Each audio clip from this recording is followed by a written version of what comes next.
Viewers, General Haftar of LNA is facing so many problems that some analysts are saying that his days are numbered. He is in deep water. He cannot get over all these problems. I'll have a look at all these problems one by one, and then it's up to you to decide whether he can get over these problems or not. First problem, viewers, General Haftar is an American citizen as well, and in American Virginia federal court, two Libyan families, they have filed a lawsuit against him. They are demanding $85 million in damages. And so far, Haftar lawyers, they haven't appeared in the court. This case is pending against him. Second problem, United States State Department issued a statement that they were investigating a news that General Haftar visited Venezuela. Juan Guaido, who is the opposition leader of Venezuela, actually he issued a press release a few days ago that General Haftar had visited Venezuela and he wanted some oil contracts with Venezuela. You know that American government, it does not recognize the government of Maduro, president of Venezuela. So now here America is investigating this news that General Haftar went to Venezuela. Second problem.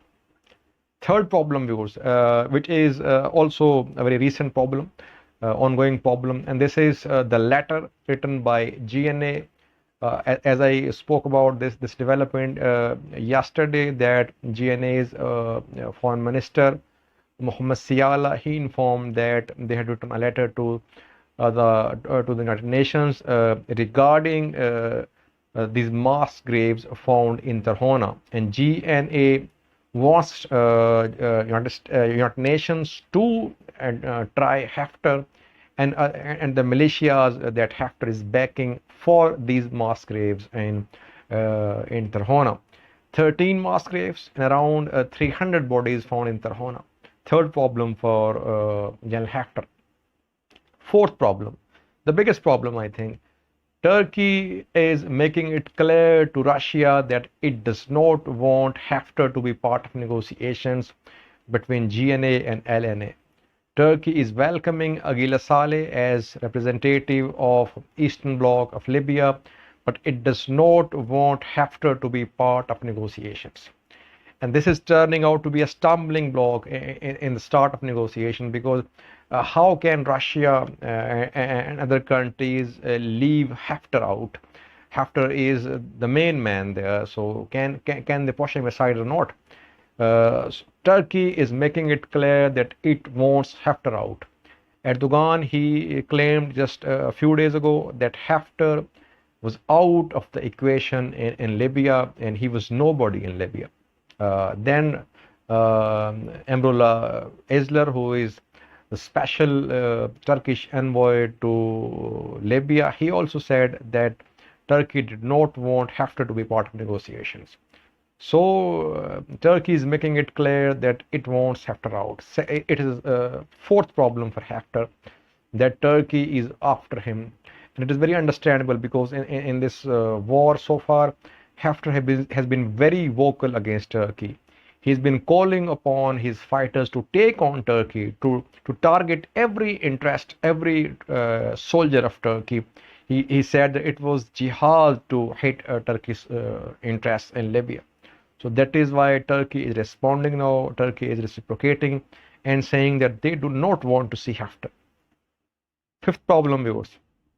Russians who were uncomfortable with Haftar, you know, that ever since the flight of Haftar from negotiations in Russia at the start of this year, abrupt flight of Haftar when he left negotiations, and Putin and Siraj kept on waiting there in January this year. So Russians, they were uncomfortable with Haftar. They did not depend upon him, and they thought that he wasn't reliable. Though Russia is backing LNA, but Russia is not comfortable with Haftar. And now in changed circumstances, how can Russia defend Haftar? This is fifth most important problem for Haftar. Sixth problem, viewers, Aguila Saleh. Though Aguila Saleh and Haftar, they are uh, they went to Egypt together, and their joint press conference, Egyptian President Al-Sisi, Haftar and Saleh, all of them were sitting alongside each other. But Aguila Saleh and Haftar, there has been this conflict going on between them. Because when Aguila Saleh proposed the political solution, Haftar tried to undermine it. Haftar made two public speeches, and he called upon Libyan people to take to streets to decide which institution will lead Libya. Then people came to streets, and took to streets, and they chanted slogans in favor of LNA. And then Haftar announced that people had given their verdict in favor of LNA, in favor of Haftar. So that political initiative by Aguila Saleh, which was backed by Russia, it was sabotaged by Haftar.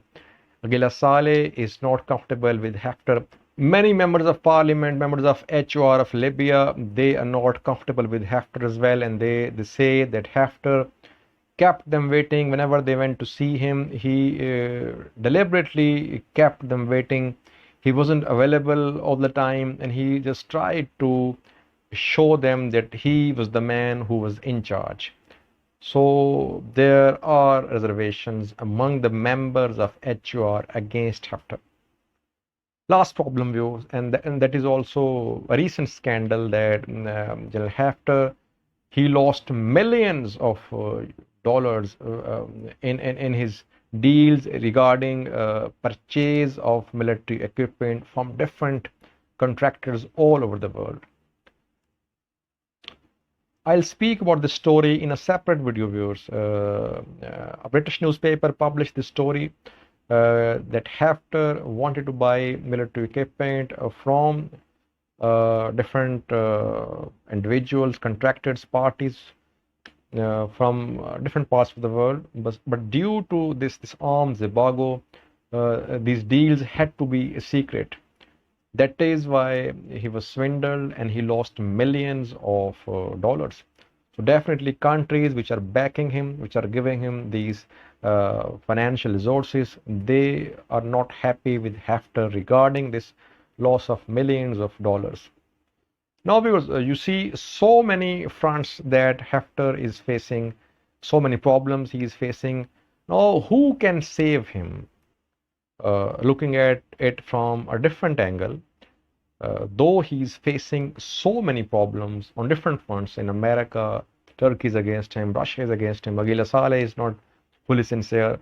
But the thing which is in his favor is that still France is standing by Haftar, standing behind Haftar. We saw that just 2 days ago, a French magazine, it awarded political courage award to him.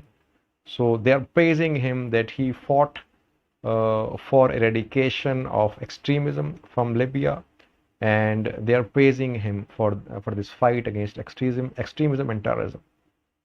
Then viewers, apart from France, Egypt is standing behind him. Al-Sisi, he put his weight behind Haftar and Aguila Saleh a few days ago in Cairo Declaration. And in that press conference, he said that he wanted a political solution and immediate ceasefire and withdrawal of all the foreign forces. So, and Turkey said that it was basically an attempt to save Haftar. This press conference by Al-Sisi. So Al-Sisi, Egypt, definitely Egypt is behind Haftar. Third party is UAE, viewers. UAE is also backing. Haftar is the main man for UAE. Some sections of Libyan people in eastern Libya, they're also behind him. They also back him. Because when he called upon Libyan people in one of his public speech to take to streets to choose which institution they want to lead Libya, people took to streets in Benghazi, in other parts of eastern Libya. They chanted slogans in favor of him. His tribe, Fajran tribe, he belongs to Fajran tribe, based in Sarat. So people, we cannot say that whole of Libya or whole of eastern Libya is against him. No, people, some sections of some tribes, they are behind him. They'll support him. So a very interesting situation, viewers. So many problems he is facing, and but he has some power base, some support base as well. Countries backing him, though these countries they are not in a very strong position in Libya. Some sections of Libyan society they are also backing him. So what will happen now? Can he get over all these problems or not? Very important question. We'll see in the coming days what happens. But so far, it seems that he does not want to give in.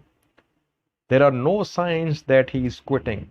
Though we heard from Turkey that he had fled Libya, he had gone to Venezuela or Egypt, and he won't be back. No, he is in Libya.